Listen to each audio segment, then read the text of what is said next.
Hello, it's Leaf. Every now and then I happen upon a game that doesn't change my life in any way, doesn't seem to make a particularly lasting impression, and it's relatively easy to put it down and forget about it. However, every time I come back to it, I feel like I'm coming home in a way. There's something about it that makes me almost indifferent when I don't play it, and yet it fits like a pair of trusty old boots when I do. I talked about it a year ago or so. In fact, it was one of my first videos on this channel and definitely the first one that got any attention. Immortal Life is a cultivation game in more ways than one. Seriously, it's as if someone was actually trying to make a pun. It's both a farming sim and a Chinese cultivation fantasy type of RPG. So not only do you as a player grow crops and all that familiar jazz, but also train your body and spirit, learning all kinds of, well, magical skills in a type of organization also known as a sect.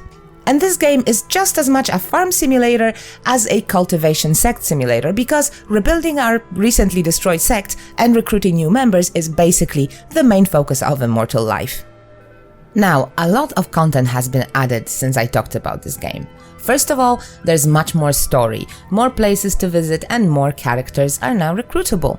There are also more quests that expand on personal stories of those NPCs. There are more activities like being able to hold banquets, that depending on the food served and culinary tastes of the invited friends can be very effectively used as a tool to gain large amounts of friendship points. Just like the cooking minigame, which I absolutely adore, banquets are quite involved. There are new spells, new bosses, new types of crops. Not only do we tirelessly work on rebuilding the sect, but also improve the prosperity of the nearby town by opening new trade routes and ensuring the import of new types of goods.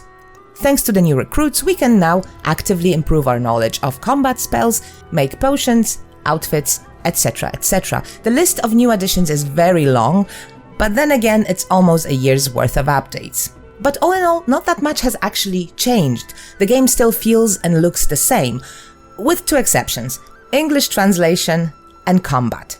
English version has been greatly improved. New parts of the game are being worked on as they appear, which takes time, but the translation quality in the older parts makes me quite hopeful. All too often, a decent Chinese indie game suffers from a lack of professional localization. I'm glad that apparently won't be the case with Immortal Life.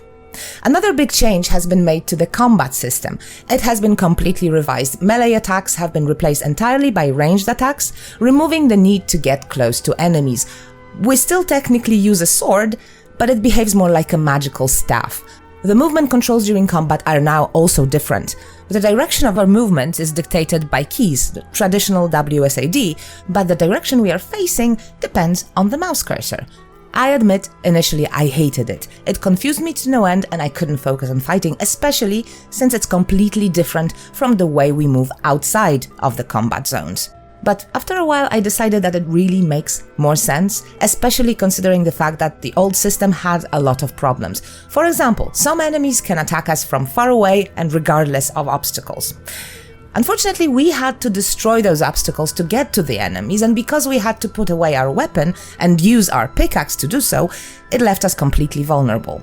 Now we can have that pickaxe ready at all times while not losing our ability to defend ourselves.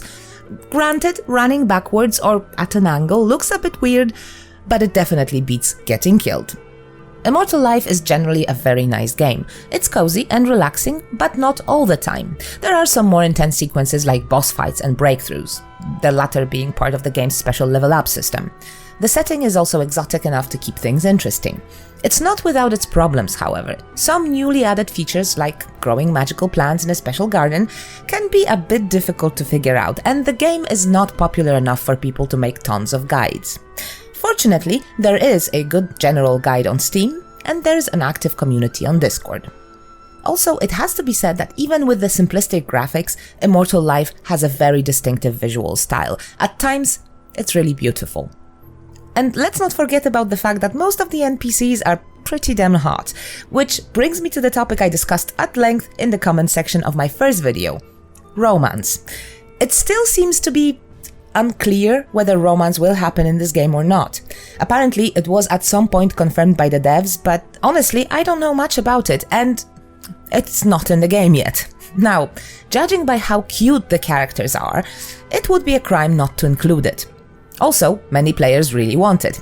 I really want it. I mean, giving me a Chinese fantasy game with social mechanics but without romance is like giving me a piece of apple pie with half of the apples removed. It's still an apple pie, and it's still tasty, but I can't help but feel somewhat cheated. Now, in the discussion I had about it, it was correctly observed that no romance makes sense given the very idea of cultivation. The cultivation sect was compared to the Jedi Order, which should not be surprising considering the fact that Jedi training and the Jedi Code were strongly inspired by Asian mythology and philosophies. Taoist cultivation requires a mind as free of earthly shackles as possible, but then again, the modern cultivation fantasy genre is basically all about romance. A sect is most often run by one family, generation after generation. There are political marriages, love triangles, romantic tragedies, and so on and so forth. Besides, in the game, we meet the son of one of the sect elders, and no matter how hard you meditate and cultivate, it won't spontaneously produce an offspring, unless it's pure ciencia and we're dealing with gods and fairies, but that's a different matter altogether. Anyway, Immortal Life actually has a lot of content now, so if you're looking for a cute farming game that's a bit different than others, give it a try. Now, it's definitely more worth it than a year ago.